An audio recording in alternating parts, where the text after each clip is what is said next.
तो दोस्तों चलिए अबुआ आवास योजना को लेके एक बहुत ही महत्वपूर्ण जानकारी आपके लिए लेकर आया हूं। तो ये महत्वपूर्ण जानकारी क्या है?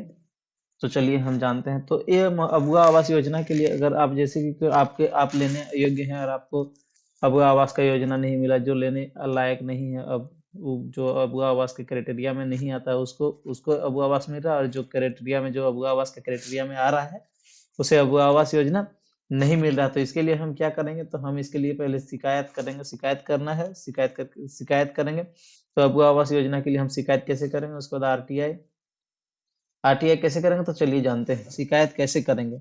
यदि आपको अबुआ आवास योजना का लाभ नहीं मिला है और आप इसके लाभ लेने योग्य हैं और फिर भी आपको लाभ नहीं मिला है, तो इस अवस्था में आप क्या करेंगे? तो आपको क्या करना है कि आपको तो इस अवस्था में आप शिकायत कर सकते हो। तो ये शिकायत कब और कैसे कर सकते हो, कहाँ से करेंगे, कैसे करेंगे? तो चलिए दोस्तों, मैं विकास कुमार आपका बहुत बहुत स्वागत करता हूँ हमारे यूट्यूब चैनल राजटेक पर। यदि आपने हमारे यूट्यूब चैनल को अभी तक सब्सक्राइब नहीं किया तो सब्सक्राइब का बटन दबा के सब्सक्राइब कर लीजिए और बेल का आइकन दबा दीजिए, ताकि इस तरह की जुड़ी जानकारी आपको सबसे पहले मिले।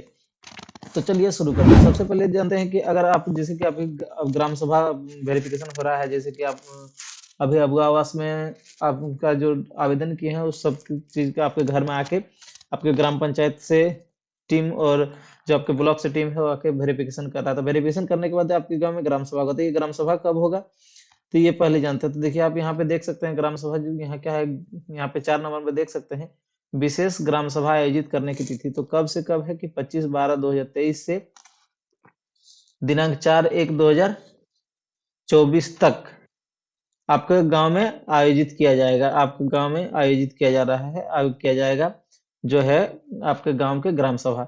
और दिनांक 29/12/2000 तक सभी जिलों की विशेष ग्राम सभा आयोजन किया जाएगा। यहाँ से नोटिफिकेशन, ऑफिशियल नोटिफिकेशन जारी सरकार द्वारा आदेश जारी कर दिया गया है। तो यहाँ से हम जब ग्राम सभा हो जाएगा, तो ग्राम सभा होने के बाद आपको जब आपके यहाँ अब लिस्ट बनेंगे, लिस्ट में बनेंगे तो जैसे कि आप लिस्ट में देख सकते हैं कि आपका नाम जब आप स्क्रूटनी के बाद भी आपका नाम था, और उसके बाद जब यहाँ पे लिस्ट फाइनल लिस्ट निकला तो आपका जो नाम हटा दिया गया है, आप नहीं हो का जो अबू आवास के क्राइटेरिया में उसके अंदर रहने के बावजूद भी आपको अबू आवास का लाभ नहीं मिल रहा है। और जैसे कि जो क्राइटेरिया में अबू आवास के क्राइटेरिया में नहीं आते हैं उसे अबू आवास का लाभ मिल रहा है। तो ऐसे में हम शिकायत करेंगे। शिकायत करेंगे तो शिकायत हम कैसे करते हैं करेंगे? हमें क्या करना है, शिकायत कर देना है। जैसे कि मान लीजिए अब फाइनल लिस्ट में आपका नाम हट गया है, आपका नाम नहीं है, तो अब हम इसे शिकायत शिकायत करेंगे सूचना अधिकार आरटीए। यदि आपको करना है तो उसमें आप मांग कर सकते हैं कि मेरा जो है कि जैसे कि अबुआ आवास के क्राइटेरिया में हम आते हैं लेकिन हमें अबुआ आवास का लाभ क्यों नहीं दिया जा रहा है, और जो क्राइटेरिया में नहीं आ रहा है उससे अबुआ आवास का लाभ मिल रहा है। तो इसमें हम क्या करना है, आईटीआई करेंगे। तो आरटीआई आरटीआई हम दो तरीके से कर सकते हैं, एक ऑफलाइन से कर सकते हैं, एक ऑनलाइन के माध्यम से कर सकते हैं। तो हम यहाँ पे आपको ऑफलाइन के माध्यम से अभी बताने जा रहे हैं।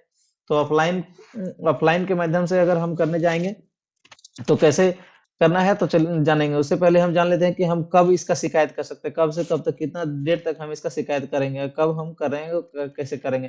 तो देखिए ग्राम सभा द्वारा यहाँ पे जब है कि ग्राम सभा द्वारा पारित सूची का प्रकाशन तथा प्रकाशित सूची विरुद्ध आपत्ति आमंत्रण, आप कब तक ऑब्जेक्शन की तिथि दिया गया है, कब से कब तक ऑब्जेक्शन का तिथि दिया गया है, आप कब ऑब्जेक्शन कर सकते हैं? तो 28/12 से 1/8/2024 तक, 28/12/2023 से लेकर 1/8/2024 तक आप इसमें आपत्ति कर सकते हैं।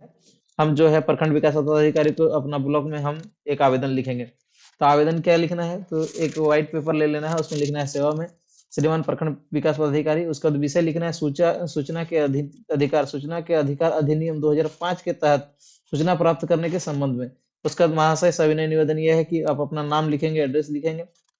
एड्रेस लिखने के बाद आपको लिखना है अबुआ आवास के अंतर्गत निम्न सूचना के प्राप्त के संबंध में। अब उसको लिखना है। उसके बाद आपको नंबरिंग मेंशन करना है। एक नंबर में लिखिएगा कि आपका ग्राम पंचायत, प्रखंड, जिला, गांव इतना में जो सूची पारित हुआ है, जो सूची पारित हुआ है, उस सूची में वेटिंग लिस्ट कैसे तैयार किया गया और किस आधार पर तैयार किया गया, उसका जान उसे उसका जानकारी मुझे उस जानकारी का मुझे एक छाया प्रति चाहिए, या तो लिख सकते हैं जेरॉक्स मुझे चाहिए। उसके बाद क्या करना है, दूसरा नंबर आपको मेंशन करना है कि मेरा नाम इस सूची के अंतर्गत नहीं है या फिर काफी लाभुकों का नाम हटा दिया गया है। तो किस आधार पर नाम हटा दिया गया और किस आधार पर जिसका अभी सूची में नाम है, वो लिस्ट में जो नाम है वो नाम किस आधार पर इस सूची में रखा गया है, तो उसके हमें जानकारी दीजिए, जानकारी हमें चाहिए। उसके बाद आपको लिखना है अपना नाम, पता, एड्रेस लिख के उसमें करना है। उसके बाद आपको क्या करना है, उसके साथ एक 10 रुपये का आईपीओ लगाना है, क्योंकि वो लगता है आरटीआई फाइल, आरटी फाइल करने के लिए। आरटी जब करते हैं आप, आरटीआई करते हैं, तो उसका एक 10 रुपये का आईपीओ लगता है, जो शुल्क लगता है। तो उसे हम करेंगे, उसको ले लेना है। उसके बाद लिफाफे में उसके अंदर डालना है। और यदि आप बीपीएल कार्ड, अगर आप बीपीएल कार्ड धारी हैं, तो उसमें आपको उसका जेरॉक्स, जो बीपीएल कार्ड का जेरॉक्स लगा देना है। तो वो आपको जो 10 रुपये का आईपीओ है वो नहीं लगेगा, जो क्योंकि बीपीएल परिवारों के लिए, जो परिवार है बीपीएल परिवार है, उसको आरटी आईआरटी शुल्क नहीं देने होते हैं। उसके बाद हमें क्या करना है आपको, उसके बाद हमें क्या करना है, एक लिफाफा लेना है। एक लिफाफा ले लेना है। उस लिफाफा में जो आपने आवेदन लिखा है उसको डाल देना है। और अगर आप बीपीएल परिवार से जैसे हैं, तो उसके साथ लगा दीजिएगा, अपना बीपीएल कार्ड का जेरॉक्स लगा देना है, उसमें डाल के उसको चिपका देना है। उसके बाद अपना फर्स्ट साइज में आपको लेफ्ट हैंड साइड में लिख लेना है, उसमें अपना नाम लिख दीजिएगा, फ्रॉम, उसके लिख दीजिएगा। उसके बाद अपना नाम लिखना है, अपना एड्रेस पता लिख के। उसके बाद आपको राइट हैंड साइड में लिखना है, जो है कि आपके, जैसे कि आपने जिला प्रखंड, जैसे कि प्रखंड विकास पदाधिकारी को लिखा है लेटर, तो उसको विकास, प्रखंड विकास पदाधिकारी। उसके बाद जहाँ जो एड्रेस है आपका, ब्लॉक का एड्रेस लिख देना है। उसके बाद आप उसको, उसे बाय पोस्ट कर देना। बाय पोस्ट करने के लिए आप स्पीड पोस्ट भी कर सकते हैं, या तो रजिस्ट्री भी कर सकते हैं। तो सबसे उचित माध्यम ऐसे कि आप उसको हैंड टू हैंड भी एप्लीकेशन को जमा कर सकते हैं। और उसके बाद आपको रिसीविंग ले लेना है वहां से, कि हमने ये आवेदन दिया, इसका रिसीव। तो सबसे अच्छा यही होगा कि आप बाय पोस्ट द्वारा ही उसे करें, कि आपको आपको तुरंत साथ साथ आपको रिसीविंग मिल जाएगा। इसमें क्या होगा कि आप बाद में दावा कर सकते थे कि हम आरटीआई किया था, तो मुझे कोई इसका जवाब नहीं मिला। इसका भी आप शिकायत कर सकते हैं। वहां से रिसीविंग लेना है। रिसीव प्राप्त करने के बाद आपको क्या करना है कि उसे रख लेना सुरक्षित के लिए, ताकि अगर आपके कुछ उस जो आपत्ति आपने डाला है, ऑब्जेक्शन किया है, उसका अगर कोई निराकरण नहीं हुआ, तो आप बाद में इसका भी कंप्लेंट कर सकते हैं। फाइल कर दिया है आरटीआई आवेदन, आप अपने ब्लॉक पदाधिकारी, वहाँ जो है प्रखंड विकास पदाधिकारी के पास आपने कर दिए हैं, आपके पहुंच जाएंगे। उसके बाद आप ये सोच रहे होंगे कि अब ये मैंने किया, तो अब कितना दिन में इसका निराकरण होगा। तो उसके बाद आपको 30 दिन के अंदर सारा डिटेल्स आपके घर तक आपके पहुंच जाएंगे। जैसे कि आपकी, जैसे आप 1 नंबर में मेंशन किए थे कि किस आधार पर पारित हुआ है, और उसके बाद जिसके नाम हटा दिए गए हैं कि किस कारण से हटाए गए हैं, और जो जिसके नाम सूची में है वो किस कारण से है। तो इसका जानकारी आप 30 दिनों के अंदर ही पास। जैसे हम आरटी किए हैं, उसके बाद आरटीआई करने के बाद जैसे कि आपको कितना दिन में होगा, तो देखिए वो उसका भी एक डेट डेट निकाला गया है। देखिए, प्रकाशित चीज के विरुद्ध आपत्ति आमंत्रण निराकरण, जैसे कि आप आपत्ति करते हैं तो आपत्ति का निराकरण कितना तक होगा, तो 1 जनवरी 2024 से लेके 18 जनवरी 2024 तक आपका जो है आवेदन, आपने जो निराकरण और ऑब्जेक्शन जो किया है, तो ऑब्जेक्शन का निराकरण कर दिया जाएगा। आपका समस्या जो है, ऑब्जेक्शन जिस कारण के लिए किए हैं उसका समाधान कर दिया जाएगा। उसके बाद लाभुकों को प्राप्त आपत्तियों की त्रुटि का निराकरण, जैसे कि आप लाभुकों से प्राप्त, जैसे लाभुक से जो प्राप्त होता है, जैसे कि आपने जो अब उसे शिकायत किया, तो उसका निराकरण कब होगा, तो 5 जनवरी से लेकर 18 जनवरी तक आपका भी जो है त्रुटि, आप जो त्रुटि के निराकरण करना है और आपत्ति किए हैं, उसका भी समाधान कर दिया जाएगा। तो दोस्तों, अगर वीडियो में कुछ भी जानकारी अच्छा लगा, तो वीडियो को लाइक और शेयर जरूर करिएगा।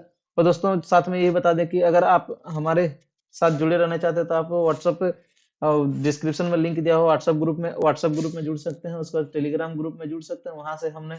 वहाँ हम सारे पीडीएफ शेयर करते रहते हैं, और वहां से कुछ महत्वपूर्ण लिंक भी हम टेलीग्राम ग्रुप में डालते रहते हैं। तो वहां से ज्वाइन कर लीजिए, ताकि हमारे साथ लेटेस्ट अपडेट आपको तुरंत मिल सके।